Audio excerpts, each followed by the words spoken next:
உங்களுடைய ஆழ்ந்த சிந்தனை. திருப்பி திருப்பி சொல்றோம், சுய சிந்தனை. உங்களுக்கு இன்னொரு வந்து உங்களுக்கு ஒன்னும் கொடுக்க முடியாது. வேதாத்திரி மகரிஷி உங்களுக்கு ஒன்னும் தர முடியாது. அப்படின்னா என்ன அர்த்தம்? அவங்க தேர் கைட், வழிகாட்டி. அவங்க எந்த வழியில போனாங்களோ அந்த வழியை காட்டுவாங்க. நான் இந்த வழியில போனேன்னு எடுத்து சொல்லுவாங்க. நம்ம கூட்டிட்டு போக மாட்டாங்க. எத்தனை பேர் கூட்டிட்டு போக முடியும்?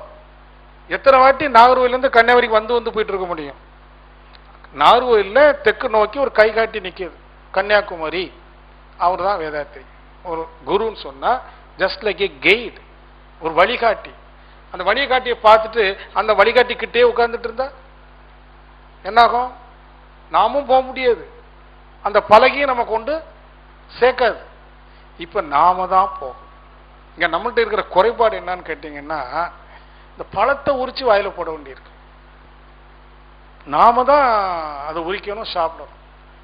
நம்ம மனவள கலைஞர்கிட்ட இருக்கக்கூடிய நான் பல ஊர்ல பார்க்கக்கூடிய குறைபாடு என்னன்னா, எல்லாம் கேட்கறாங்க, உடற்பயிற்சி நல்லா செய்யறாங்க, காய்கள்பா செய்யறாங்க, காலையில் 20 நிமிஷம் சாயங்காலம் 20 நிமிஷம் உட்கார்ந்து எந்திக்கிறாங்க. ஆமா, கேட்டா 20 நிமிஷம் மேல பண்ணக்கூடாதுன்னு பொறுப்பாசிரியர் சொல்லியிருக்காரு. இன்னைக்கு சொல்றோம் அப்படி இல்லை. அது கூட்டுத்தவம் செய்யும் போது புதிய அன்பர்கள் இருப்பாங்க. அதிக நேரம் பண்ணா நரம்பு தலைவலி ஏற்படும். புதிய அன்பர் இல்லையா? ஆகவே பழைய அன்பர்கள் தவம் எவ்வளவு நேரம் பண்ணலாம்னா, இவ்வளவு நேரம் பண்ணணும்னு நினைச்சு உட்கார்ந்தீங்கன்னா அது தவம் அல்ல. தவம் என்பது ஸ்பான்டேனியஸ். ஸ்பான்டேனியஸ். நீங்க கண்ண மூடி இருக்கிறீங்க, உங்களை அறியாமலே அது செட் ஆகணும். நீங்க எப்ப எந்திரிக்கிறீங்களோ அப்ப எந்திரிக்கணும். No condition. கண்டிஷனே கிடையாது. ஆனா அங்க உண்டு. எங்க? மனவளக்கலை கிளை மன்றங்கள்ல தவ மையத்துல பொறுப்பாசி தவ நடத்துக்கும் 20 நிமிஷம் தான் நடத்துவார். ஏன்னா புதிய அன்பர்கள் நேற்று தீட்சை வாங்கினவங்க, முந்தா நாள் தீட்சை வாங்கினவங்க இருப்பாங்க. ஆனா நீங்க வீட்டுல தவம் செய்யும் போது 20 நிமிஷம்லாம் இல்லை. அப்படி இருந்து அது உங்களை அறியாமலேயே போகணும். அது எப்போ அந்த அளவுக்கு போகும்? பகல்ல மற்ற விஷயங்களை ஈடுபட்டு இருக்கீங்க இல்லையா, அதுல இருந்து நீங்க எவ்வளவு வித்ட்ரால் ஆகுறீங்களோ, விடுதலை அடைகிறீங்களோ, அப்படி அடைஞ்சு உள்ள போய் அதை உணர்ந்த பிறகுதான் அப்பா இதுதான் பெருமைன்னு சொல்றது. என் பெருமையை நான் உணர்றேன். நான் சிறுமை உடையவன் அல்ல, நான் வந்து அற்ப மனிதன் அல்ல. அடுத்தவன்ட கையேந்திரம் பாருங்க, எனக்கு அவசியமே இல்லை.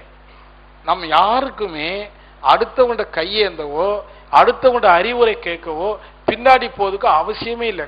இறைவனிடம் கூட பிரார்த்தனை வேண்டாம்னு சொன்ன பாருங்க. பிரேயர் வந்து தேவையே இல்லை. எப்போ? என் பெருமை நான் உணர்கின்ற போது. எனக்குள்ள ஒரு பெருமை இருக்கு, உங்களுக்குள்ள ஒரு பெருமை இருக்கு. என்ன பெருமை? சிவம். சிவம் எங்க இருக்கு? சிவனாரே ஜீவனாயிட்டு இருப்பரே. நமக்குள்ள ஜீவன் இருக்கு, உயிர். அது யாரு? சிவன் அல்ல, சிவம். நீங்க சிவன் சொன்னா யாரு? மாட்டிருப்பானே அவன் நினைப்பீங்க. சிவன் அல்ல, சிவம். இம் போடணும். சிவம். சிவம் என்றால் எல்லையற்ற அசைவற்ற ஏக பர பிரம்மம். அது என் உள்ள இருக்கு, நானா இருக்கு. நான் அதை அறியணுமானா இப்ப இருக்கிற நான் இருக்கு பாருங்க, ஒரு நான், ஒரு அகந்தை, அது முற்றிலும் அழியும். அது யாராவது வந்து அழிக்க முடியுமான்னா முடியாது. நீங்க அதை ஃபைட் பண்ணி அழிக்க முடியுமா? முடியாது. No struggle is needed, only understanding is enough. நீங்க அந்த நான் என்கிற அகந்தை அழிப்பதற்கு எந்த முயற்சியும் வேண்டாம், போராட வேண்டாம். Just understand what is I. That understanding is maximum உங்களுக்கு வந்து ஒரு ஃப்ரீடத்தை கொடுத்துரும். ஜஸ்ட் அண்டர்ஸ்டாண்ட் எது நான், எது நானாக இருக்க முடியும் அப்படின்னு நீங்க செய்யக்கூடிய சிந்தனை, சிந்தனையினுடைய முடிவு, அறிவுக்கு தரக்கூடிய தெளிவு, இது நான் அல்ல. தானா வரும். நீங்க நல்ல கண்ண மூடி தவ நிலையிலேயே இருந்துட்டு தவம் பண்ற மாதிரி நினைக்கிறோம், சிந்தனையில தான் இருக்கும். அந்த சிந்தனையே என்ன மாறுது போ? தவம். தவம்னா என்ன? Just like an arrow. ஆரோ எப்படி போகும்? அசைஞ்சுக்கிட்டே போகுமா? ஸ்ட்ரெயிட்டா போகுமா? ஸ்ட்ரெயிட், ஷார்ப்பா போகும். உங்க மைண்ட் அப்படியே ஷார்ப்பா போகுது சிந்தனையின் மூலமா. ஒரே சிந்தனை, நான் யாரு? அப்படியே இது நான் அல்ல. அப்படியே போறீங்க. நான் ஒரு டாக்டர் அங்க இருக்காருன்னு வச்சுக்கோமே, நான் டாக்டர்னு நினைக்கிறாரு இல்லையா? டாக்டருங்கிறது பெயர் சொல்ல வினை சொல்ல? டாக்டருங்கிறது டாக்டர் சோ அண்ட் சோன்னா பெயர் சொல் தானே? இல்ல, அது வினை சொல். ஏன்னா தொழில் இல்லையா? இந்த மீன் வித்துட்டு போவான் வீட்டுல, அம்மா வெளியில மீன் இங்க வாம்பாங்க, அவன் மீனா? அப்ப மீன் பெயர் சொல்லாகுது. மீன்கிறது மீன் வியாபாரி, வியாபாரம், தொழில், வினைச்சொல். அப்போ நான் டாக்டர் நினைக்கிறேன், நான்கிறது பெயர் சொல். நான் டாக்டருங்கிறது வினை சொல். ஒரு வினை எப்படி பெயராக மாறும்? ஆகவே நான் டாக்டர் அல்ல, நேதி. ஐ ஆம் நாட். நான் டாக்டர் அல்ல. நான் ஒரு ஹஸ்பண்ட், ஒரு பொண்ணு. No, I am not the husband. கணவன் என்பதும் வினைச்சொல். பெயர் சொல்லா வினை சொல்லா சொல்லும். கணவன் மனைவி, அது ஒரு உறவு, ஒரு வினை. அவன் கணவன்கிற வினையை செய்யறான் ஒரு பெண்ணுக்கு, அவள் மனைவிங்கிற ஒரு வினை செய்யறா ஒரு கணவனுக்கு. ஆக கணவன் மனைவி என்பது வினைச்சொல். இப்படியே நீங்க பாத்தீங்கன்னா எல்லாமே வினை, கர்மா. Only karma exist in the mind. எல்லா கர்மாவும் விட்டோம். கடைசியில் எது பேர்னு பார்க்கறோம்? அப்படி ஒண்ணுமே இல்லை. Nothing is left. வெங்காயத்தை உரிச்சுட்டே போனீங்கன்னா என்ன ஆகும்? கடைசியில் நத்திங் இஸ் லெஃப்ட், ஒண்ணுமே இல்லை. அப்ப பார்க்கிறோம் உள்ளுக்கு அப்படி இன்னாருன்னு சொல்றதுக்கு ஒருத்தரையும் காணும். ஆனா ஒருத்தரையும் காணோம். அந்த காணோம்னு இடத்துக்கு போறீங்க பாருங்க, அங்க ஒரு பொக்கிஷம் கிடைக்கும். இதுதான் மகரிஷி சென்ற ஆண்டு சொன்னாரு, நான் உங்களுக்கு ஒரு பெட்டி கொடுத்திருக்கிறேன், சாவியும் கொடுத்திருக்கிறேன், வீட்டுல போய் திறந்து பாருங்க, அதுக்குள்ள ஒண்ணும் இருக்காது. ஆனா அதுல எல்லாம் இருக்கு. உண்மையில ஒண்ணும் இருக்காது, ஆனா எல்லாம் இருக்குன்னு நீ பார்த்துட்டேன்னா அந்த பொக்கிஷம் யாருடையது? போ உன்னுடையது. எல்லாம் முடிச்சுட்டு உட்கார்ந்து ஒரு 1.5 வருஷத்துக்கு முன்னாடி இருக்கும், 1.5 வருஷம் இருக்கும். ஒரு பேராசிரியர் கருத்தரங்குல சிரிச்சுக்கிட்டே சொன்னார், பா உங்க எல்லாத்து கையிலும் நான் ஒரு அழகான பெட்டி கொடுத்துருக்கிறேன், அது திறக்குதுக்கு சாவியும் கொடுத்துருக்கிறேன், வீட்டில் போய் திறந்து பாருங்க, அதில் ஒன்றும் இருக்காது. சிரிச்சார். சாமிஜிக்கு சிரிப்பு பார்த்துருக்கீங்களா? கள்ள சிரிப்புன்னு சொல்லுவாங்க. கள்ள சிரிப்புனா என்ன? ஒரு ஏளனமா, அது ஒன்றும் இருக்காது அப்படி. ஆனா எல்லாம் அதில் தான் இருக்கு அப்படி. அது எப்போ நீ கண்டுகிட்டியோ அப்போ நீங்க வந்து உட்கார்ந்துக்கலான்ட்டார். ஏன்னா அன்னைக்கு அவர் உணர்வு பூர்வமா ஒரு 1.5 வருஷம் முன்னாடி பேசினார். இந்த நாற்காலியில் யாராவது வந்து உட்காருங்கப்பா, எனக்கு போகணும்னார். எனக்கு போகணும், நான் எப்பவும் போக முடியும்?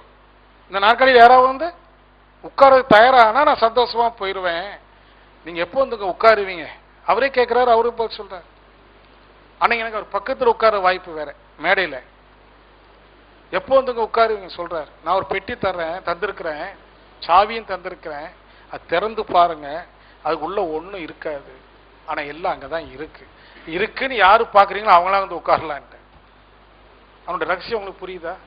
நீங்க உள்ள போனீங்கன்னா மனசுக்குள்ள நீங்க, உங்க மனைவி, மக்கள், தொழில், சமுதாயம் எல்லாம் வந்து நிற்கும்.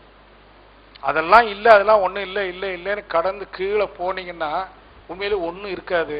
ஆனா ஒன்றும் இல்லை என்ற இடத்தை அடைகின்ற போதுதான் இதுவே எல்லாம் ஏகம். ஏகம்னா என்ன? எ டோட்டாலிட்டி. ஏகம் என்றால் எ டோட்டாலிட்டி, முழுமை, பரிபூர்ணம், ஒரு பரிபூர்ண உணர்வு, ஆனந்தம் எல்லாம் கிடைச்சிச்சு. இந்த ஒன்று கிடைச்சா போதும், மீதி என்னென்ன வெளியில இருக்கோ அதெல்லாம் இல்லைன்னு ஆயிடும். தான் சொன்ன நத்திங் இஸ் லெஃப்ட், ஒன்றுமே இல்லை. புத்தன் என்ன சொன்னான்? நிர்வாணம்னு சொன்னான். புத்தன் நிர்வாண கதிங்கிற தத்துவத்தை கொடுத்தான், அவனை நிர்வாணமா நிறுத்திட்டான். அதான் மனுஷனுடைய புத்தியை பாருங்க. சமண முனிய என்ன பண்ணாங்க? அந்த சிலையை எப்படி வச்சாங்க? நேக்கெட், தெரியுமா உங்களுக்கு? ஆனா அவர் சொன்ன இந்த நேக்கெட் அல்ல, மென்டல் நேக்கெட்னஸ், மனதுல ஒன்றும் இல்லை, நிர்வாண கதி. நம்ம மனசுல நிறைய குப்பைகள் இருக்கா இல்லையா? அதுல ஒண்ணுமே இல்லை. He attained a state of nothingness. அந்த ஸ்டேட்ல ஒன்றுமே இல்லை, பொருள் அளவுல ஒன்றுமே இல்லை. ஆனா ஆனந்தமய கோஷம்னு சொல்றாங்க. சாமிஜி கேள்விப்பட்டிருக்கீங்களா? 5 வகை கோஷம். என்ன கோஷம் தெரியுமா உங்களுக்கு? அன்னமய கோஷம், மனோமய கோஷம், அடுத்தது பிராணமய கோஷம், அடுத்தது 5வது ஆனந்தமய கோஷம். கோஷம்னா போர்வை. நான் யாரு? நான் ஆனந்தமயம். அந்த இடத்துக்கு அப்படியே நீங்க வரணும். வீட்டுக்கு போன பிறகு எப்பெல்லாம் ஓய்வு கிடைக்கும் அப்பெல்லாம் நல்ல அப்படியே சீட்ல உட்கார்ந்துட்டு நீங்க போய் உங்களை யார் யாரும் நீங்க நினைக்கிறீங்களோ, உங்களை பத்தி நிறைய எண்ணங்கள் வச்சிருக்கலாம் இல்லையா? நான் ரொம்ப அழகா இருக்கேன், நான் இப்படி, நான் அப்படி இருக்குல்ல. கண்ணாடிக்கு முன்னாடி பார்த்து என்னெல்லாம் நினைக்கிறோம். இங்க கண்ணாடிக்கு முன்னாடி இல்ல, கண்ணை மூடி உள் நாடி நான் இல்லை, நான் இன்னார் இல்லை, நான் இதுவில்லை, நான் அதுவில்லை அப்படின்னு நீங்க என்ன செய்யணும்? ஒவ்வொன்னா இல்லை இல்லை இல்லைன்னு. இதுக்கு பேரு மறுப்பு கொள்கைன்னு பேர். மறுப்பு கொள்கை. நான் இதெல்லாம் மறுக்கிறேன். I am not such and such, I am not so and so அப்படின்னு நீங்க ஒவ்வொன்றா கழிச்சு கழிச்சு கழிச்சு மனசுக்குள்ள அமைதியா கழிச்சுட்டு வாங்க. நல்ல அமைதியான இடத்துல இருந்து அப்படி ஒவ்வொன்றா கழிச்சு கடைசியில் நான் இந்த உடலும் அல்ல, நான் இந்த உடலும் அல்ல, இதெல்லாம் சிந்தித்து கொண்டிருக்கிற இந்த மனமும் அல்லன்னு சப்ளர் ஸ்டேட்ல டியூன் பண்ணி பாருங்க. சப்ளர் ஸ்டேட்னா தெரியுமா? மனம் அப்படியே நுணுகி ஒவ்வொன்றா இல்லை இல்லைன்னு சொல்ல சொல்ல சொல்ல உங்க மனசு அப்படியே கீழே போகும். இல்லை அப்படியே போய் போய் அந்த உடல் உணர்வு தானா அகலும் போது உடலும் நான் அல்ல. எப்போ உடல் நான் அல்லேன்னு உணர்வுக்கு வரீங்களோ மனசு நின்றும். then no more mind. மனசும் நான் அல்லேன்னு நீங்க சொல்ல நினைக்க வேண்டாம், தானா அழிஞ்சிடும். இதான் சுய பிரகாசம்னு பேர். சுய பிரகாசம் சொன்னா எது சுயமாக இருக்கிறதோ, எது இங்கு நானாக இருக்கிறதோ அது பிரகாசிக்கும். பிரகாசம் என்ன? என்லைட்டன்ஸ். உங்களுடைய சுயம் பிரகாசிக்குது. இப்போ நானாக இருக்கிறது சுயம் அல்ல, மனம், மனதோட பதிவு. நான் டாக்டர், நான் கலெக்டர், ஈகோ. கரெக்ட்? இப்போ எல்லாம் இல்லை இல்லைன்னு சொன்னா நோ மோர் ஈகோ. நான் போச்சு, எனது போச்சு. நானும் எனதும் போன இடத்துல சுயம் பிரகாசிக்கும்.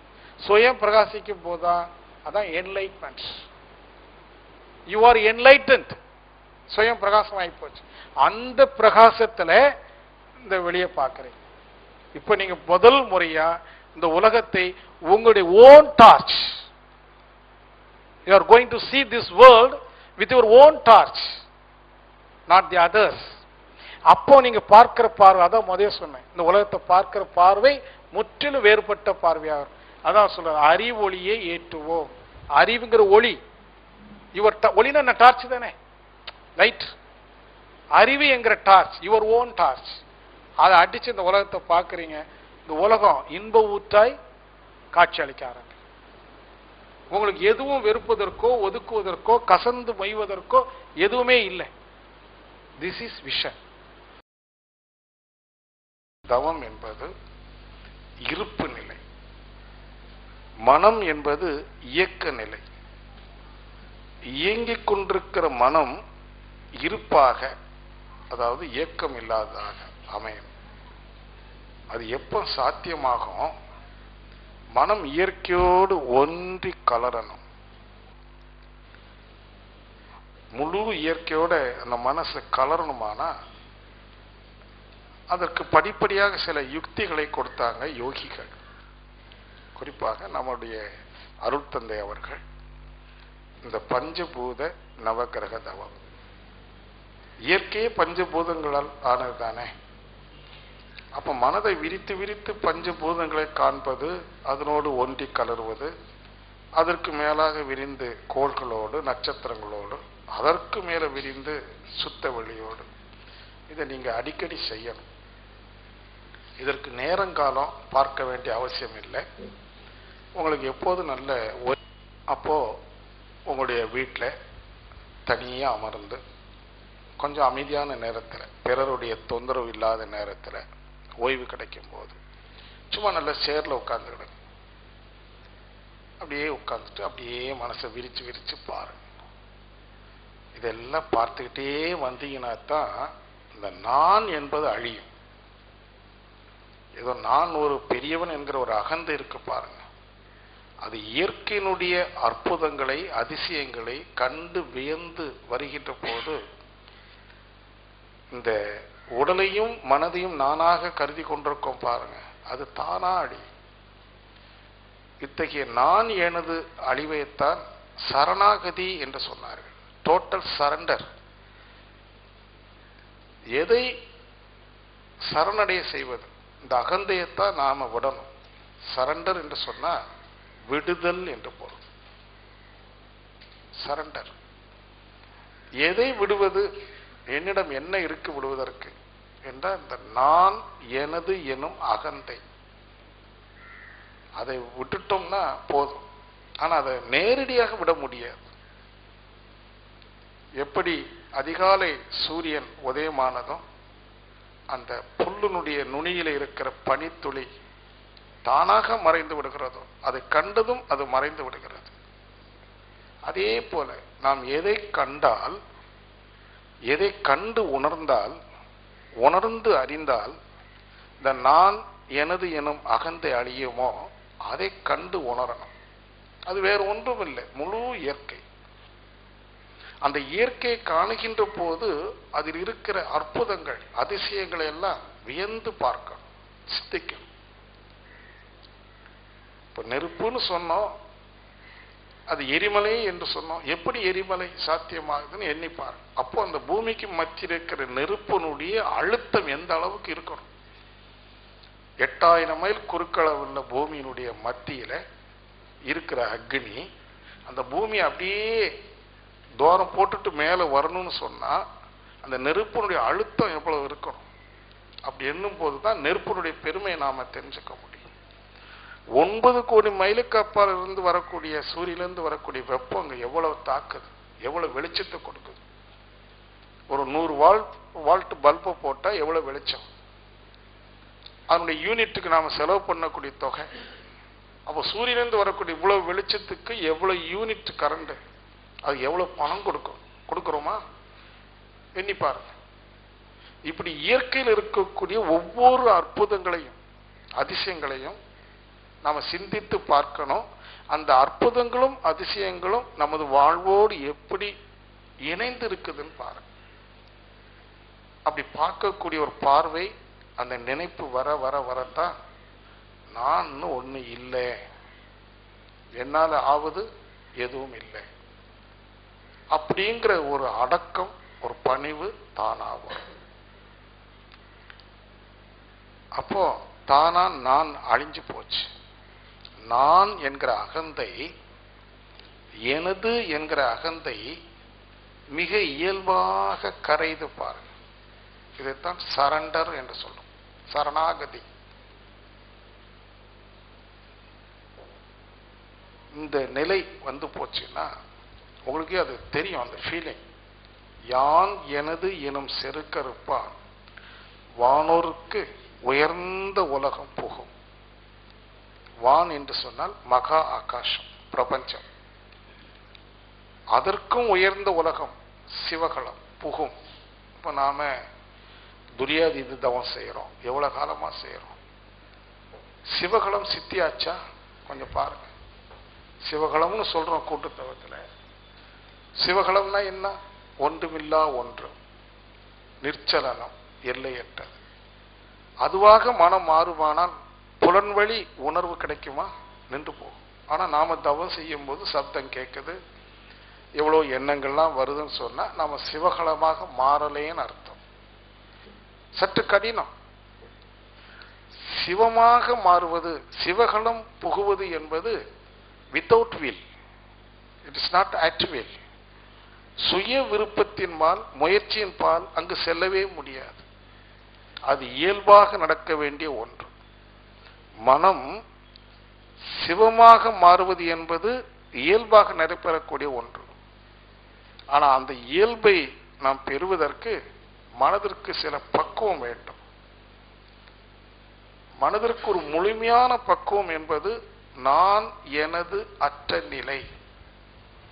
மனசுல எப்போ அந்த அகந்தை இல்லையோ அப்போ மனம் பக்குவம் ஆயிடுச்சுன்னு அர்த்தம்.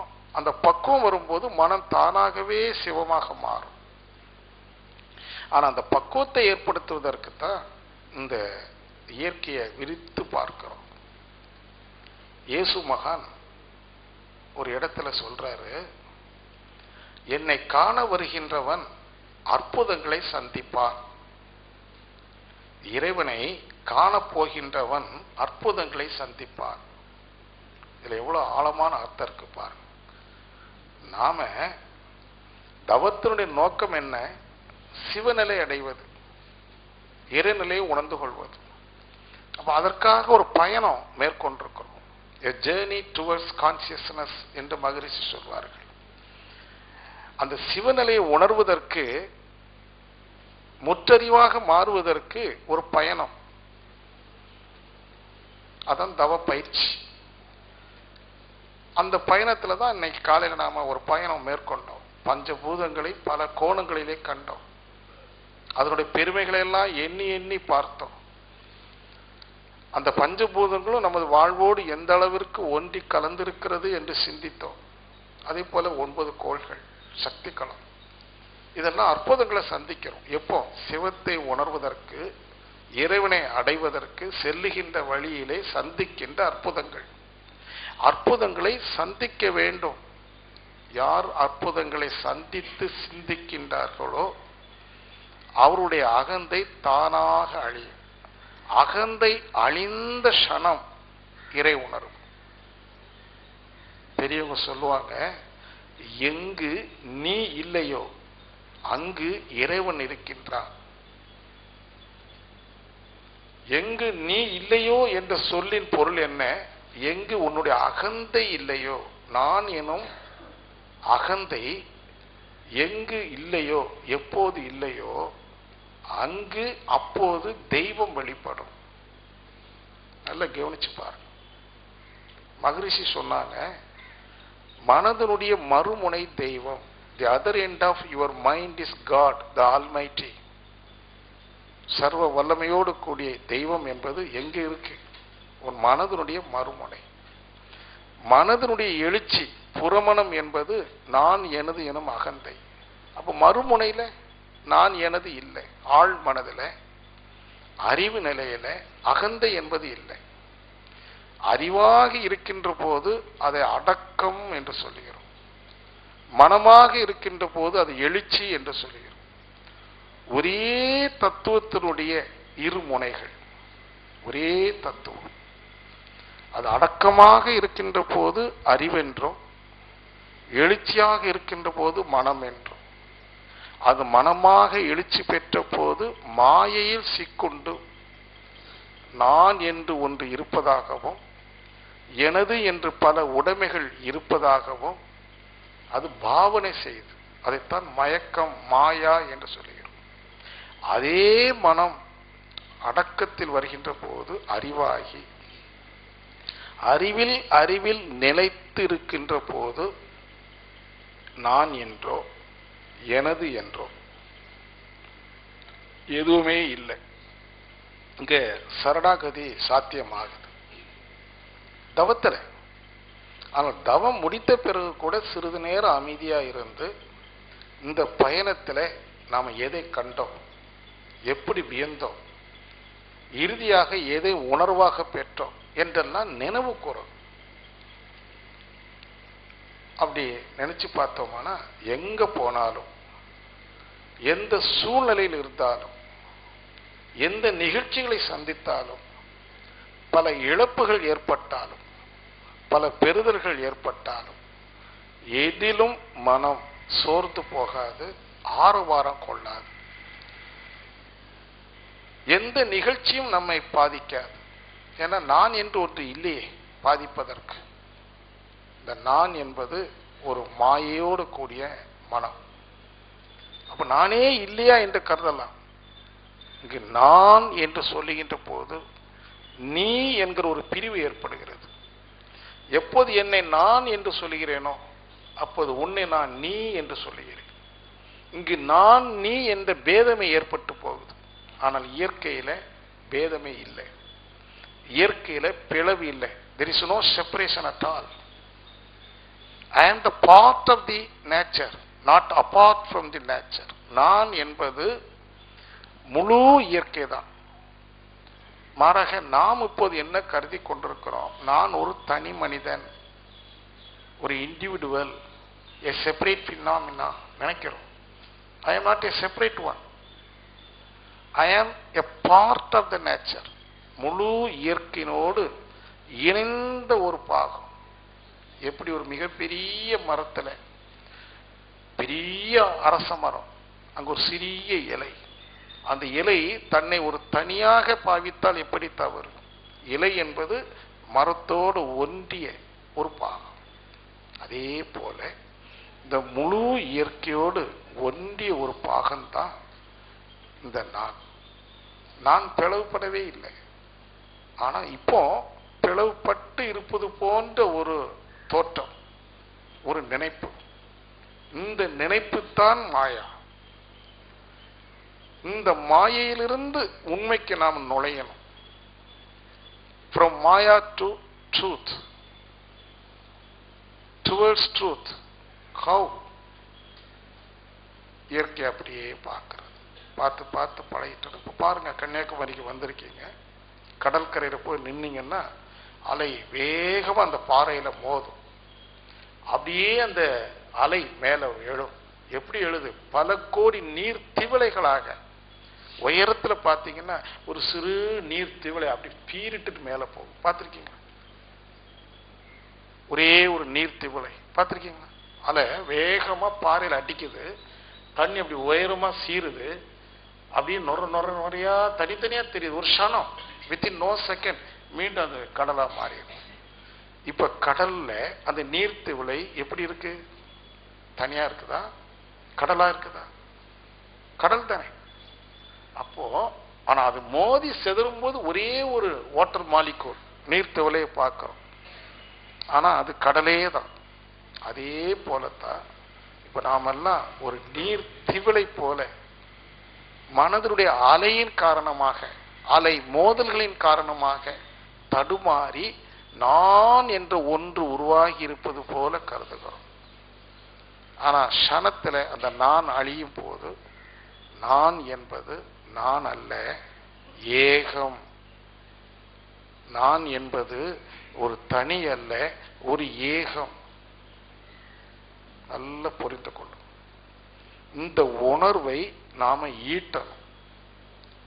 இங்க என்ன வேணும்? எப்படி சுத்த வெளியிலிருந்து வெளிப்பட்டு பஞ்சபூதங்களாகி ஐந்தறிவு விலங்கினமாகி பிறகு ஆறாவது அறிவு படைத்த மனிதனாக வெளிப்பட்டிருக்கிறோமோ, அந்த வந்த பாதையில பெற்ற பதிவின் காரணமாக, தன்மையின் காரணமாக நமக்குன்னு ஒரு தன்மை வந்து போச்சு. எனதுங்கிற ஒரு தன்மை, அதான் இண்டிவிஜுவல் கேரக்டர் என்று சொல்வார்கள். ஒரு தனித்தன்மை வந்து போச்சு. ஒவ்வொன்றுக்கும் ஒரு தனித்தன்மை இருக்கு. ஒரு மலருக்கு ஒரு தன்மை, ஒரு கல்லுக்கு ஒரு தன்மை, நீருக்கு ஒரு தன்மை, நெருப்புக்கு ஒரு தன்மை, எனக்கு ஒரு தன்மை, உங்களுக்கு ஒரு தன்மை. ஒவ்வொரு பொருளுக்கும், ஒவ்வொரு ஜீவனுக்கும், ஒவ்வொரு மனிதனுக்கும் ஒரு தனித்தன்மை உருவாகி போச்சு. அந்த தனித்தன்மை என்று சொன்னாலும் அது இறைத்தன்மையினுடைய வெளிப்பாடு. மலரில் வாசனை வருதுன்னு சொன்னா அது மலருக்குள்ளாக உள்ளார்த்தமாக இருக்கிற அறிவு ஆற்றல் என்னும் தெய்வத்தினுடைய வெளிப்பாடு. வாசனை என்பது வாசனை அல்ல, வாசனை என்பது தெய்வீகம், காட்லினஸ். நெருப்பிலிருந்து வெப்பம், காட்லினஸ். அது வெப்பம் அல்ல, இறைத்தன்மை.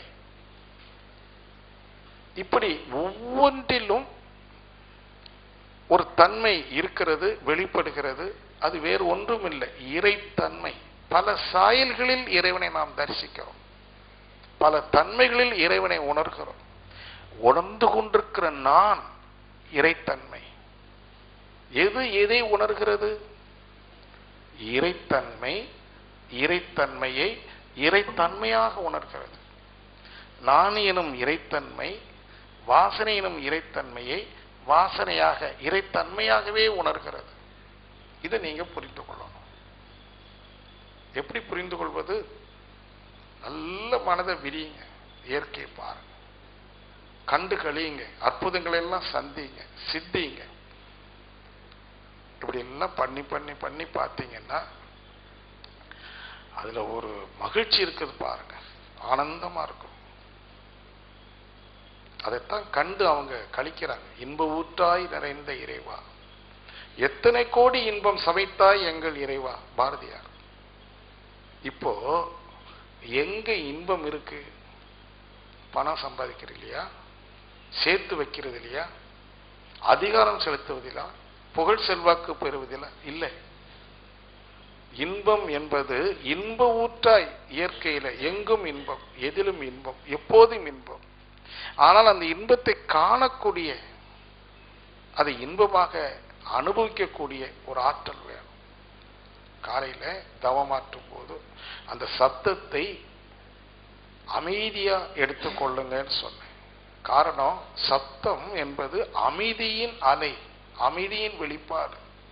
சத்தத்தின் உள்ளார்த்தம், inherent quality is total silence. நெருப்பினுடைய inherent quality என்ன, தன்மை என்ன? குளிர்ச்சி தான், அமைதி தான். சுத்த வெளியில நெருப்பு இருக்கா, சத்தம் இருக்கா, வெப்பம் இருக்கா? இல்லை. அங்க வெறும் தன்மை என்ன? ஒரே தன்மை, ஆழ்ந்த அமைதி. Total silence is godliness. முழு அமைதி, உள்ளார்த்தமாக, இன்ஹெரண்ட்லி, உள்ளார்த்தம் என்று சொல்றோம். உண்மை, உள் ஆர்த்தம், உண்மை. அந்த உண்மைக்கு போயிட்டீங்கன்னா எல்லா வெளிப்பாடுகளும் உண்மைதானே. எதை வெறுக்குவது, எதை ஒதுக்குவது? ஒன்றுமே இல்லை. இதைத்தான் அன்புன்னு சொல்றோம். அப்ப இந்த அளவிற்கு மனதை அடிக்கடி நீங்க ஓய்வு கிடைக்கும் போதெல்லாம் விரித்து பார்க்கணும். சாதாரணமா நம்முடைய தன்மை இயல்பு என்னன்னா, சும்மா இருக்கும்போது தேவையில்லாததெல்லாம் நம்முடைய பகைவனை எண்ணி பார்ப்போம், பிறரை எண்ணி பார்த்து பொறாமை கொள்வோம், பேராசை அடைவோம், போராடுறோம், இயல்பு.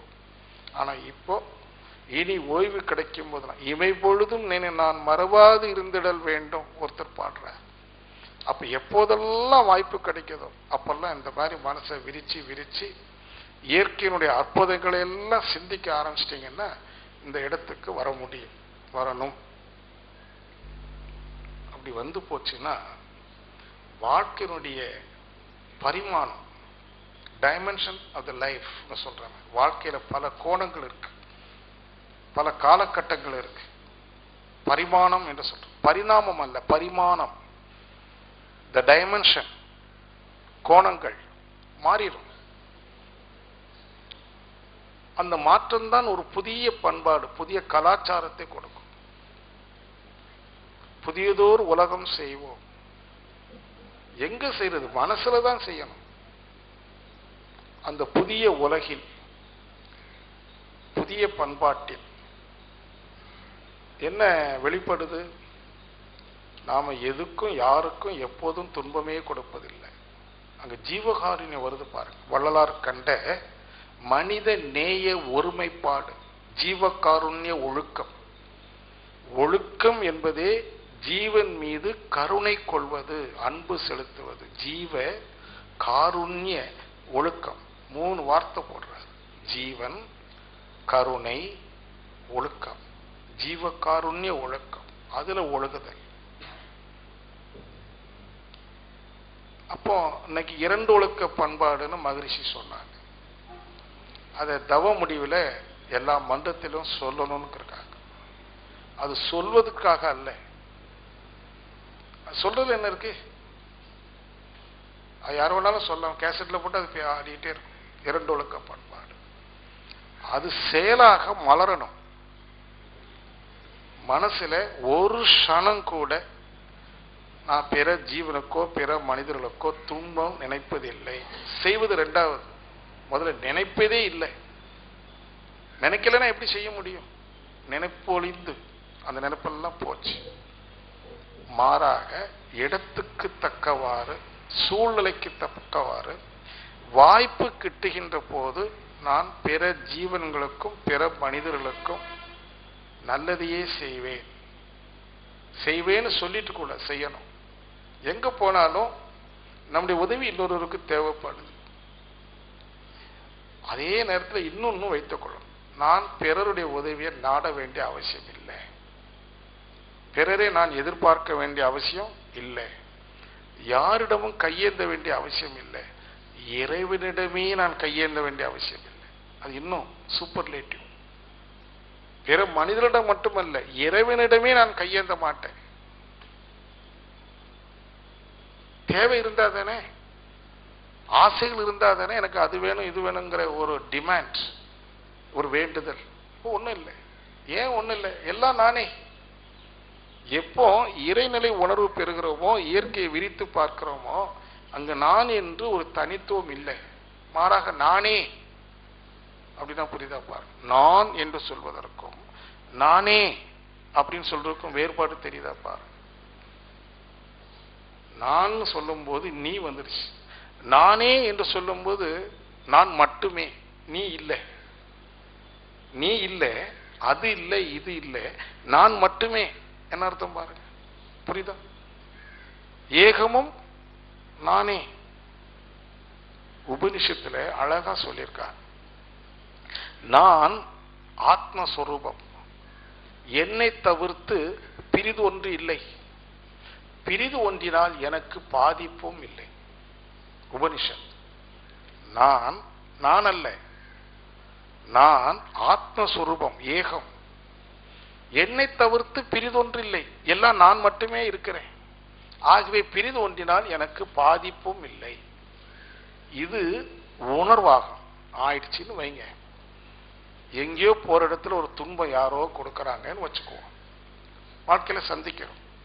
அப்போ ஆழ்மனம் சொல்லும், அவன் எனக்கு துன்பம் தரலேன்னு சொல்லும். எப்படி நாக்க பல் கடிச்சா, பல்லு கடிக்கிறதுலையே நாக்க சில நேரத்தில் சாப்பிடும் போது பல்ல கோச்சுக்கிறோமா? உடனே அந்த பல்லெல்லாம் கட்டி தூர போட்டுருவோமா? இல்லையே, பல்ல கோச்சுக்கல, அதை ஏற்றுக்கொண்டோம். ஏன்? பல்லும் நானே, நாக்கும் நானே. அப்ப நானே, நான் மட்டுமே. Only I exist, nothing, only I exist. நானே, நான் மட்டுமே. ஆகவே நான் எனக்கு எப்படி துன்பம் செய்ய முடியும்? அப்படியே செய்தாலும் அதை நான் ஏற்றுக்கொள்ள முடியும். என் நாக்கு என் பல் கடித்தால் பல்லை ஏற்றுக்கொண்டது போல இது எல்லாம் நானே. அப்போ துன்பம் யார் மூலம் வந்தாலும் அந்த துன்பத்தை ஏற்றுக்கொள்ளும். இது ஒரு உயர்ந்த நிலை. இதுதான் தானா வர வேண்டியது, இந்த பண்பாடு. இதுதான் புதியதோர் உலகம் செய்வோம். இந்த புதிய உலகத்துல என்னை தவிர்த்து வேற யாருமே இல்லை. அப்படி வர முடியுமான்னு பாருங்க. வந்து இந்த உணர்வோடு வாழ்ந்தீங்கன்னா நமது வாழ்வு யோக வாழ்வு. இதுக்கு வரோம். சரி, போட்டோம். இப்போ இன்னொரு 10 நிமிஷம் நான் ஒரு சில குறிப்பு தர்றேன், நீங்க அதை எழுதி கொள்ளணும். வாழ்க வளமுடன். எழுதலாமா? எல்லாம் தயாரா இருக்கீங்களா? சரி. அதாவது வாரத்தில் 7 நாட்கள். இந்த 7 நாட்களும் 7 கோள்களை அடிப்படையாக கொண்டது. இப்போ சண்டேன்னு சொல்றோம், ஞாயிற்றுக்கிழமை சூரியன் இல்லையா? அது மாதிரி திங்கட்கிழமை சந்திரன், செவ்வாய், புதன், வியாழன், வெள்ளி, சனி. அந்த கிழமைகளுக்கு என்ன பேர் வச்சிருக்கோம் பாருங்க தமிழ்ல. எல்லாம் கோளுடைய பெயர்களை வச்சிருக்கோம். அப்போ அந்தந்த கிழமைகளில் அந்தந்த கோளுடைய ஆட்சி நடைபெறும். சண்டேன்னு சொன்னா அந்த ஞாயிற்றுக்கிழமை சூரியனுடைய ஆட்சி கொஞ்சம் அதிகமா இருக்கும். திங்கட்கிழமை சந்திரனுடைய ஆட்சி அதிகமா இருக்கும். அதுல நம்ம ஹோரைன்னு சொல்லுவாங்க, கேள்விப்பட்டிருக்கலாம். இப்போ ஞாயிற்றுக்கிழமை காலையில 6 மணியிலிருந்து 7 வரைக்கும் சூரிய ஹோரை, கேள்விப்பட்டிருக்கலாம். ஹோரை, அந்த ஹோரையில அதனுடைய ஆட்சி இன்னும் அதிகமா இருக்கும். ஞாயிற்றுக்கிழமை சூரியனுடைய ஆட்சி, அது காலை 6 முதல் 7 வரைக்கும் சூரிய ஹோரை இன்னும் ஆட்சி அதிகமா இருக்கும். அதனுடைய இம்பாக்ட் சொல்லுவாங்க, அது அதிகமா இருக்கும்.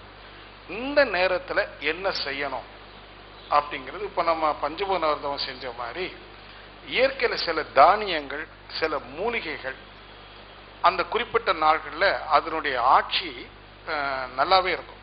அதை ஏற்றுக்கிட்டோம்னு சொன்னா, எப்படி பஞ்சபூத நவகிரகம் செய்து நம்முடைய பதிவுகளை போக்கிக் கொள்றோம். நவகிரகம் எதுக்காக செய்யறோம் உங்களுக்கு தெரியும் இல்லையா? நம்முடைய பாவ பதிவுகளை ஓரளவுக்கு குறைத்துக் கொள்வதற்கு. அந்தந்த கோள்களோடு மனம் செலுத்தி தவம் செய்யும் போது அந்த டியூனிங்னு சொல்றோம், அதனுடைய காந்தல கதைகளை விரும்பி ஏற்று உடல்ல சில ரசாயன மாற்றங்களை ஏற்படுத்தி பாடியும் மைண்டையும் பேலன்ஸ் பண்ணிக்கிறோம். இதை உணவுலையும் நாம கொண்டு வரோம். உணவுல கூட நம்முடைய பதிவை போக்கக்கூடிய ஆற்றல் இருக்கு. நாம் உண்ணக்கூடிய உணவு மருந்து போல பயன்படும். கண்டதெல்லாம் சாப்பிடாம நீங்க இன்னும் நிறைய மாற்ற வேணும். அதுக்காக சில குறிப்பு தாரு.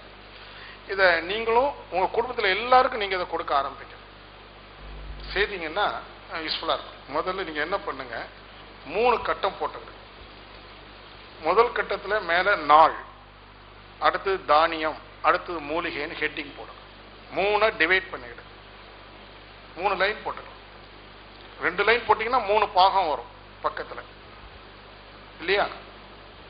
முதல் மேல ஹெட்டிங் வந்து நாள், அது கீழே அப்படியே கிழமைகள் எழுத்துவாங்க. ஞாயிற்றுக்கிழமையிலிருந்து சனிக்கிழமை வரைக்கும் எழுத்துவாங்க. ஞாயிறு, திங்கள், செவ்வாய், புதன், வியாழன், வெள்ளி, சனி. முதல் எழுதுங்க, அப்புறம் நான் விளக்கம் தரேன்.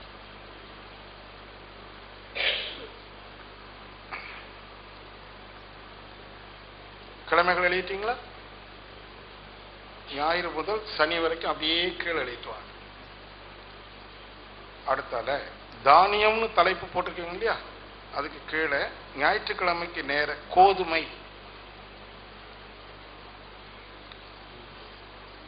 திங்கட்கிழமைக்கு பச்சை அரிசி,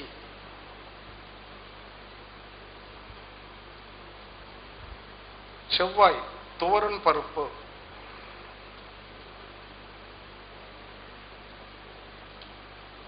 புதன்கிழமை பாசிப்பயிறு,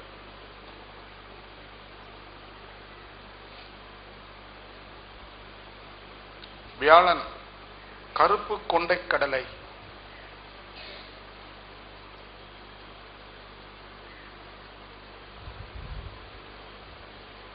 வெள்ளிக்கிழமை வெள்ளை மொச்சை,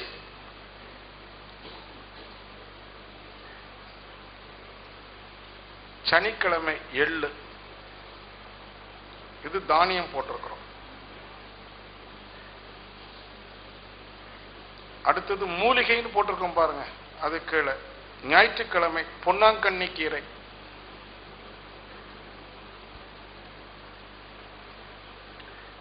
திங்கட்கிழமை முருங்கை பிஞ்சு. இந்த முருங்கை மரத்தில் பார்த்தீங்கன்னா அந்த பிஞ்சு விட்டு நூல் போல தொங்கும் பாருங்க, அந்த இது எடுக்கும். பிஞ்சுன்னா பிஞ்சில் வெவ்வேறு விதம் இருக்கு.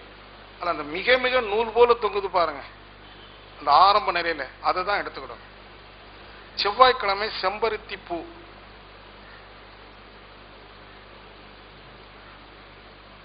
புதன்கிழமை ஆடாத்தொடா, ஆடாத்தொடா புதன்கிழமை, வியாழன் வல்லாரை,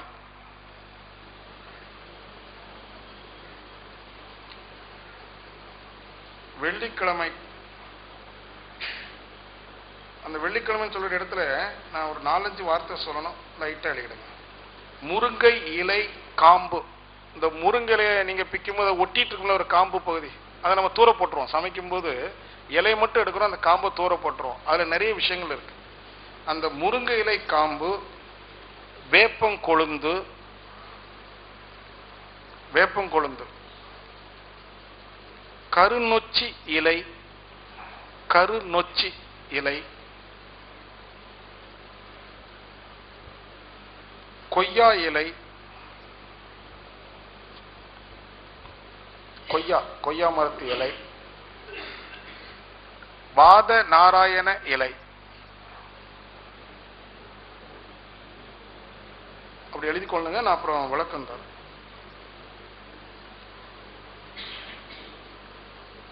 சனிக்கிழமை முடக்கத்தான்,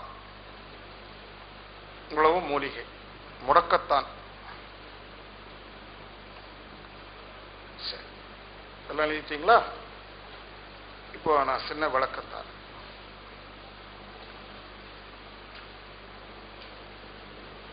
ஞாயிற்றுக்கிழமை இப்போ காலையில் டிஃபன் வைக்கிறோம் இல்லையா, இல்லை மதிய சாப்பாட்டில் எது எதையோ சாப்பிடுவோம்.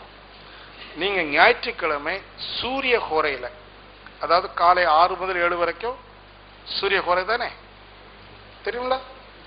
அவர் மத்தியானம் 1 முதல் 2 வரைக்கும் சூரிய கோரை. இரவு 8 முதல் 9 வரைக்கும் சூரிய கோரை.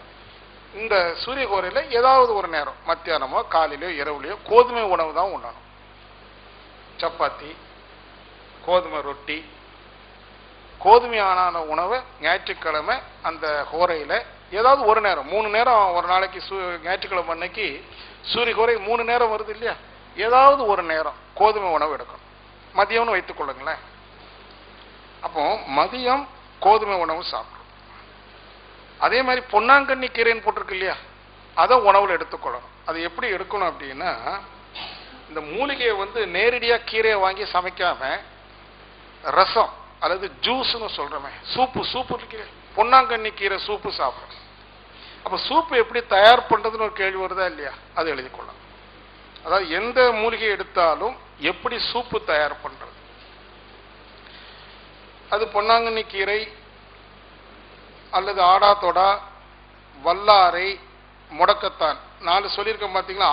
7 நாட்கள்ல முக்கியமா பொன்னாங்கண்ணி கீரையை எப்படி சூப்பு செய்யறது, ஆடாத்தொடா, வல்லாரை, முடக்கத்தான் இதெல்லாம் எப்படி சூப்பு செய்யறதுன்னா, இது கூட என்ன சேர்க்கணும். நீங்க இப்போ பொன்னாங்கண்ணி கீரையை அடுப்புல தண்ணி வச்சு போடுறீங்க இல்லையா, வேக வைக்க போறீங்க. அது கூட கொஞ்சம் ஜீரகம், சின்ன வெங்காயம், இந்த ஊர்ல உள்ளின்னு சொல்லுவாங்க, சின்ன வெங்காயம் இருக்கு இல்லையா, பல்லாரி அல்ல சின்னது அது, இதையும் முந்திய நாள் மாலையில, இப்ப சனிக்கிழமை காலையில சாப்பிடணுமானா, ஞாயிற்றுக்கிழமை காலையில சாப்பிடணுமானா சனிக்கிழமை மாலையில ஒரு ஆளுக்கு குடிக்கிறதுக்கு 1 கப்பு தண்ணி வேணும் இல்லையா, 1 கப்பு ஜூஸ் வேணும்னு சொன்னா 2 கப்பு தண்ணியில 2 மடங்கு தண்ணீரில், ஒரு வீட்டுல 4 பேர் இருக்கிறோம், அப்ப 8 கப்பு தண்ணீர்ல அதற்கு வேண்டிய அளவு பொன்னாங்கண்ணி கீரை, என்னைக்கு ஞாயிற்றுக்கிழமை, அது கூட ஜீரகம், சின்ன வெங்காயம் போட்டு கொதிக்க வைத்து அதை பாதியா மாற்றும். 4 கப்பு தண்ணி விட்டா 2 கப்பு தண்ணியா அது வரணும். அப்படியே அடைச்சு வச்சோம். காலையில வெறும் வயிற்றுல இந்த சூப்பை சாப்பிடணும்.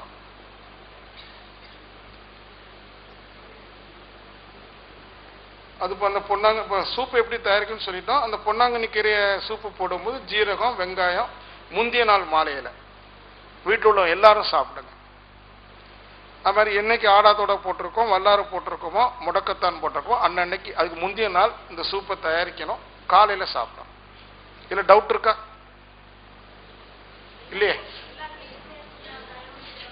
ஆமா, இந்த 4க்கு மட்டும், இப்ப சொன்ன 4க்கு மட்டும். செம்பருத்தில போய் சின்ன வெங்காயம் சேர்க்க கூடாது. இந்த 4க்கு மட்டும் பொன்னாங்கண்ணி கீரை, ஆடாதோடா, வல்லாரை, முடக்கத்தான் இதை சூப்பு தயாரிக்கும் போது சேர்க்க வேண்டியது ஜீரகமும் சின்ன வெங்காயமும்.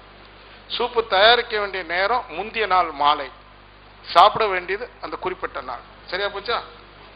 செம்பருத்தி வேற ஒண்ணும் இல்லை, நீங்க செம்பருத்தி ஜூஸ் உங்களுக்கு தெரியுமே, கொதிக்கிற தண்ணியில செம்பருத்தி பிச்சு போட்டா போதும், அந்த செம்பருத்தினோட நிறம் மாறி வெள்ளையா மாறணும். அது வெள்ளையா மாறிட்டு அதனுடைய எசன்ஸ் இறங்கிட்டு பூ செம்பருத்தி பூ, நான் இலைன்னு சொல்லிட்டு சாரி, செம்பருத்தி பூ அடுக்கு போடுங்க, முந்தைய நாள் போடுங்க, அன்னைக்கு காலையில கூட போடலாம். செம்பருத்தி பூ பொறுத்த அளவுல அந்த நேரத்துல கூட போட்டுக்கலாம்.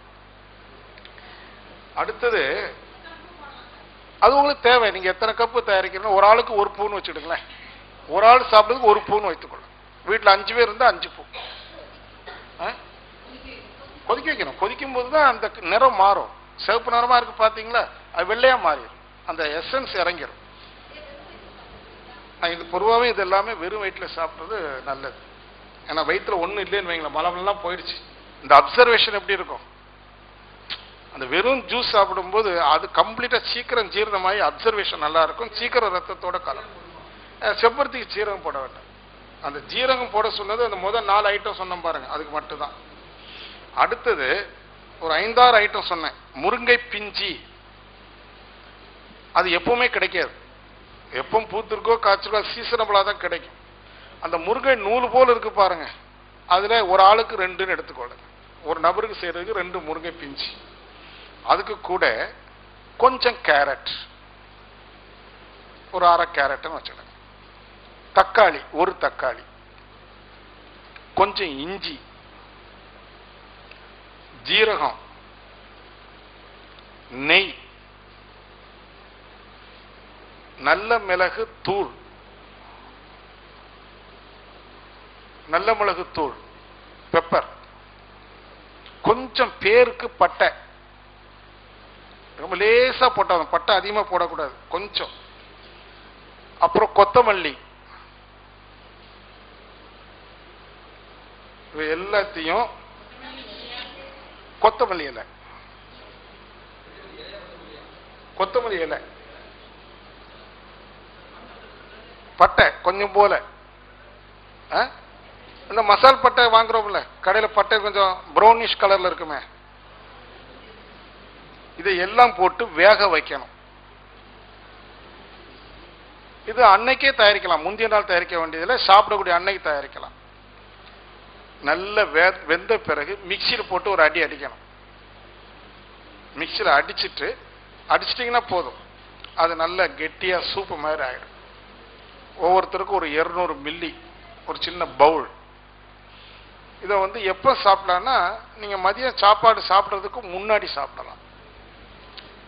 குறிப்பா அந்த நாள் கொடுத்துருக்கேன், வெள்ளிக்கிழமைன்னு கொடுத்துருக்கேன். வெள்ளிக்கிழமை மதிய உணவு 1 மணிக்கு, மதிய உணவு 3 மணிக்கு அல்ல, சிலவங்க 12 மணிக்கு சாப்பிடுவாங்க. அந்த 1 மணிலிருந்து 2 மணிக்குள்ள இந்த சூப்பை சாப்பிடணும். எப்போ சாப்பிடலாம், தப்பு இல்லை, அந்த ஹோரையில சாப்பிட்டா அப்சர்வேஷன் நல்லா இருக்கும். போட்டாச்சுங்களா? அடுத்து இன்னொன்னு இருக்கு, இனி வந்து முடக்கத்தான் இருக்கு பாருங்க. முடக்கத்தானே சனிக்கிழமை வச்சிருக்கோம், அது வெள்ளிக்கிழமை சாயங்காலம். முடக்கத்தாங்கிறது நீங்க முடக்கத்தான் இலை தான், கடையில் கிடைக்கும். சில இந்த வெட்டு மருந்து கடைன்னு சொல்லுவாங்க. இலை காஞ்சிருந்தாலும் தப்பு இல்லை, காஞ்ச இலையா இருந்தாலும் தப்பு இல்லை. அந்த முடக்கத்தானு கூட ஜீரகத்தை போட்டு அவிக்கணும். அதனுடைய முந்தைய நாள் மாலையில கொஞ்சம் ஜீரகம் போட்டு அதை அவிக்கணும். சின்ன அந்த வெங்காயம் சொன்ன பாருங்க, அதுவும் போட்டுக்கலாம். அவிச்சு அடுத்த நாள் காலையில அதை அரித்து எடுக்கணும். அரித்து அந்த நீர் மட்டும், அதை அரிக்கிறதுனா நல்லா கையால புழிஞ்சுக்கிட்டீங்கன்னா அந்த அதுல இருந்து ஜூஸ் வடியும் தானே, நல்லா கையால புழிஞ்சிட்டு அப்புறம் அரித்து அந்த நீரை மட்டும் தனியா எடுத்து ஒரு கப்பு காலையில சாப்பிடும். இன்னைக்கு வந்து சனிக்கிழமை இல்லையா, இன்னைக்கு காலையில சாப்பிடும். நான் காலையில சாப்பிட்டேன். அதுக்குன்னே நேற்று கொண்டு வந்து ஒரு நண்பர் என் கூட வந்தார். நேற்று ஈவினிங்லேயே அங்க கிச்சன்ல செய்து காலையில் சாப்பிட்டேன். இப்போ தானியம் மூலிகை என்னென்னைக்கு எப்படி எப்படி சமைத்து சாப்பிட்டு சொல்லியாச்சு. என்னமா கருநொச்சி, கொய்யா இலை, அது அப்படியா? இல்ல, இதெல்லாம் போட்டு நீங்க வேக வச்சு தான் சாப்பிடணும். வேக வச்சு ஜூஸ் எடுத்துடும், புளிஞ்சு எடுத்துட்டீங்கன்னா அதுல வரக்கூடிய ஜூஸ்.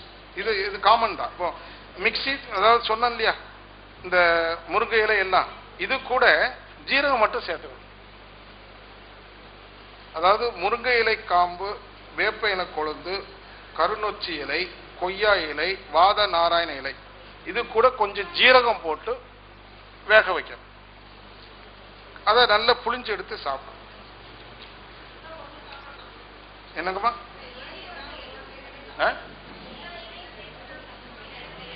ஏதாவது ஒண்ணு கிடைக்கலன்னா விட்டுருங்க, தப்பு இல்லை. ஒண்ணு கிடைக்கலங்கிறதுக்காக மொத்தத்தையும் விட்டுறாங்க. கிடைக்கிற கேட்கல, இது கூட போட வேண்டாம். இந்த முருங்கை இலை காம்புலாம் சொன்ன மாதிரி அதில் போட வேண்டாம். அப்புறம் இன்னொன்னு, இந்த தானியம் சாப்பிடும் போது முளைக்கட்டியும் சாப்பிடலாம். அந்த தானியம் முளைக்கட்டி சாப்பிட்றதாக இருந்தால் ஒரு கண்டிஷன் இருக்கு, அது கூட கொஞ்சம் நல்ல மிளகும் உப்பும் சேர்க்கணும். நல்ல மிளகு சேர்க்கணும், அது ஆன்டிபயாட்டிக். நல்ல மிளகு ஆன்டிபயாட்டிக். அதனால தானியங்களை முளைக்கட்டி உண்பதானால் சிறிதளவு நல்ல மிளகும் உப்பும் சேர்த்து கொள்ள வேண்டும். இது ஒரு குறிப்பு. இன்னும் கொஞ்சம் விஷயம் சொல்றேன். வேக வைக்க கூடாது. முளை கட்டுறது வேக வச்சா முளை கட்டாது. முளை கட்டிய பிறகு பச்சையா சாப்பிடலாம். அப்புறம் இந்த பெண்களுக்கு வந்து சிலவங்க யூட்ரஸ் ரிமூவ் பண்ணிருப்பாங்க, அவங்க இந்த முடக்கத்தான் சாப்பிடக்கூடாது. இந்த சனிக்கிழமை முடக்கத்தான் சாறு சாப்பிட சொன்னோம் பாருங்க, அது யாரு சாப்பிடக்கூடாதுன்னா யூட்ரஸ் எடுத்தவங்க, கர்ப்பப்பை எடுத்தவங்க சாப்பிடக்கூடாது. பெண்கள் குறிப்பா எடுத்துடு.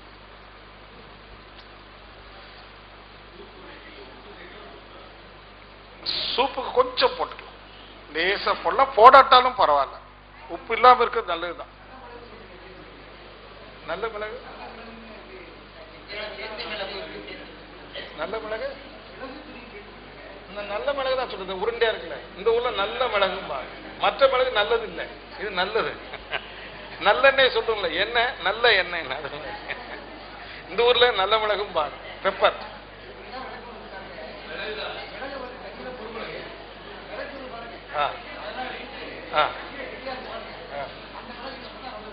இருக்கலாம் இருக்கலாம் மிளகுல. அதுவும் அந்த முட்டையை அப்படி மிதக்க வச்சு பாக்குறாங்க, அதே மாதிரி. அப்புறம் எழுதி கொள்ளுங்க. இதெல்லாம் போக வாரம் ஒரு நாள், as you like, any day, இந்த கொள்ளுன்னு சொல்லுவாங்க இல்லையா, காணம் கொள்ளு, இத வந்து சாப்பிடணும். அது துவையலா வச்சு சாப்பிடலாம். காணம் கஞ்சின்னு சொல்லுவாங்க, கொள்ளு கஞ்சி, வாரம் ஒரு நாள் சாப்பிட்றோம். கொலஸ்ட்ராலுக்கு ரொம்ப நல்லது. ஆனா அந்த காணம் சமைக்கும் போது வத்தல் பொடி, புளி சேர்க்கக்கூடாது. கூடுமான மட்டும் புளியை நீங்க அவாய்ட் பண்றது. அதுலயும் 40 வயசுக்கு மேல, 45 வயசுக்கு மேல கட்டாயம் புளியை அவாய்ட் பண்ணணும். அந்த வாரம் ஒரு நாள் காணம் சாப்பிடுறது மாதிரி முழு உளுந்து, ஆமா முழு உளுந்துல கஞ்சி செய்யலாம். எப்படி? முழு உளுந்து, உடைக்காத உளுந்துல சின்ன வெங்காயம், வெந்தயம், தேங்காய் பால், சுக்கு, என்னெல்லாம் சேர்ந்து பாருங்க. முழு உளுந்து, அந்த சின்ன வெங்காயம், வெந்தயம், தேங்காய் பால், சுக்கு, இவ்வளவு வச்சு கஞ்சி வச்சு சாப்பிடும். வாரத்துக்கு ஒரு நாள்.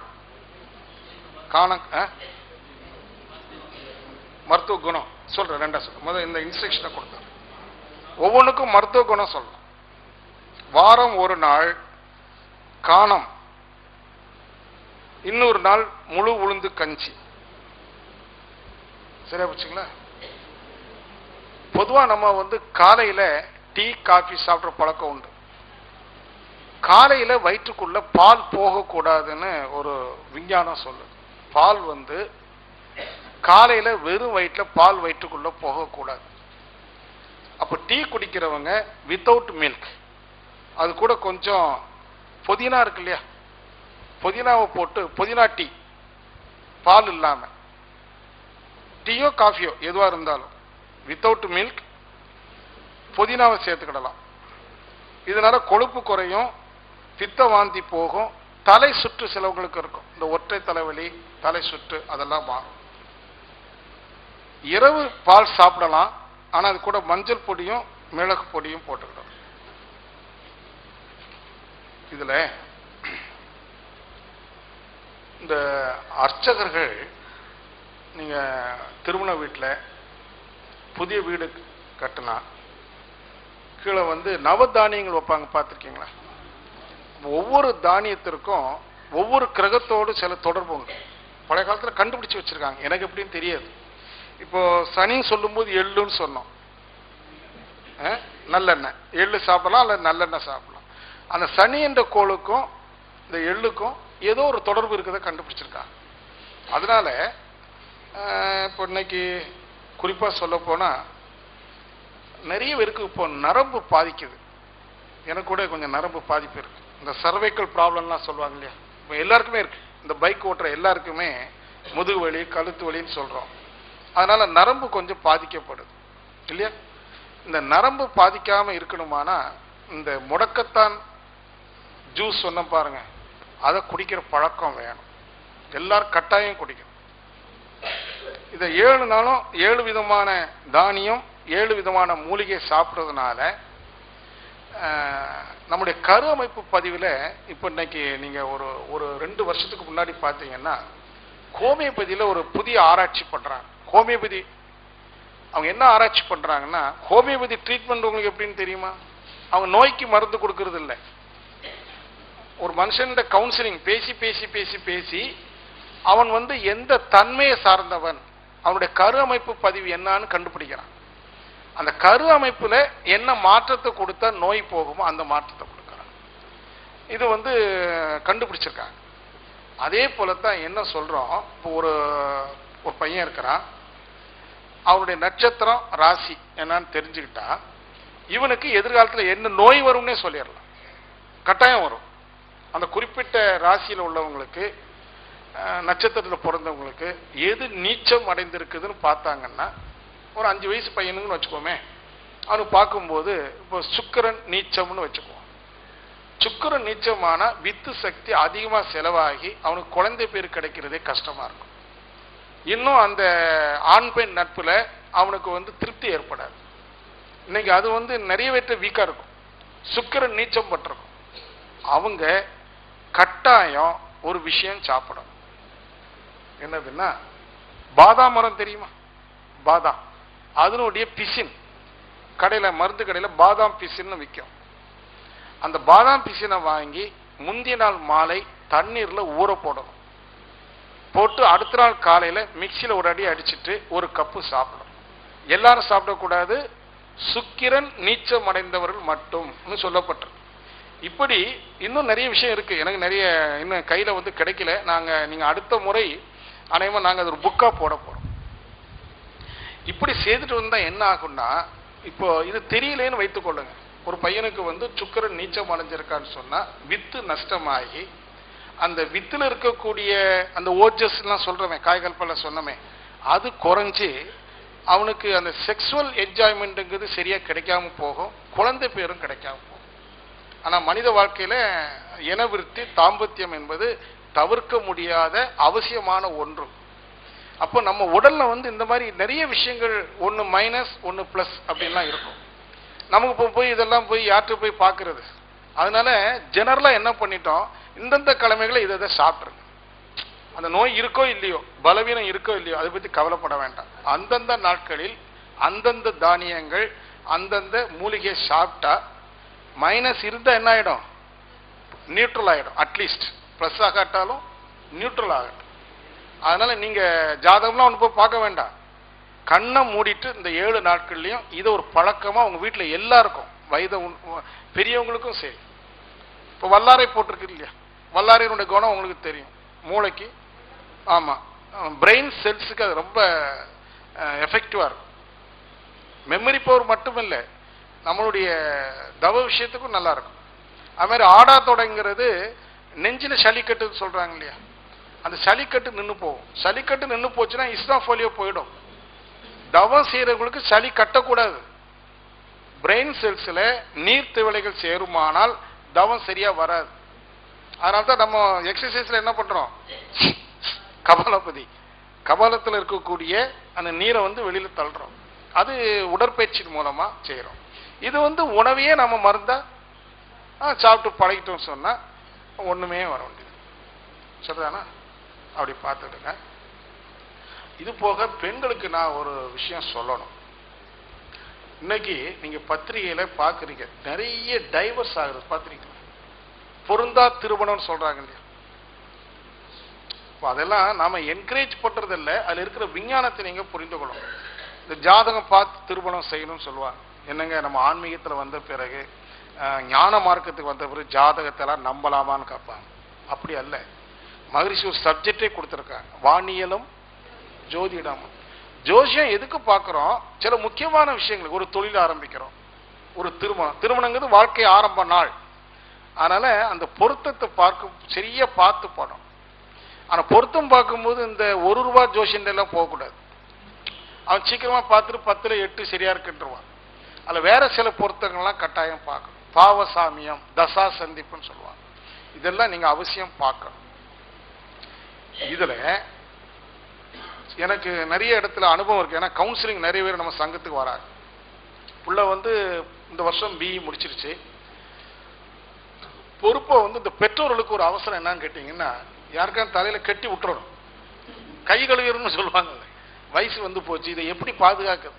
பொம்பளை பிள்ளைகளை பாதுகாக்கிறது கஷ்டம், பையங்களை பாதுகாக்க வேண்டாம், அவன் எப்படியா போனாலும் சரி. பெற்றோர்களுக்கு பெண் குழந்தைகளை வந்து பாதுகாக்கக்கூடிய பொறுப்பு வந்து ஒரு அச்சமாகவே இருக்கும். அதனால சீக்கிரமா யாராவது பையன் வந்து சேர்த்தாண்டா என்ன பண்ணுவாங்க, கட்டி விட்டுருவாங்க. பொறுத்தும் இருக்கும், ஆனா அது கட்டக்கூடிய காலமா இருக்கும். சில பிள்ளைகளுக்கு வந்து 29 வயசுக்கு மேலதான் திருமணம் பண்ணணும்னு இருக்கும். இவங்க 29 வயசுக்கு எப்படி ஏதோ ஒரு பையன் தட்டி விட்டுருவாங்க. அது என்ன ஆகும், இப்ப 22 வயசுல திருமணம் செய்து கொடுக்கணும், 23 வச்சுக்கோம், 29 வயசு வரைக்கும் அது அல்லல் போடும். போய் திருமணம் செய்து கஷ்டப்படுறத விட திருமணம் செய்யாம வீட்டுல அப்பா அம்மாவுக்கு மடியில உட்காந்துக்கலாம். இதெல்லாம் நீங்க சரியா கவனிக்கணும், நீங்க சரியா கவனிக்கணும், நீங்க சரியா கவனிக்கணும், நீங்க சரியா கவனிக்கணும், நீங்க சரியா கவனிக்கணும், நீங்க சரியா கவனிக்கணும், நீங்க சரியா கவனிக்கணும்.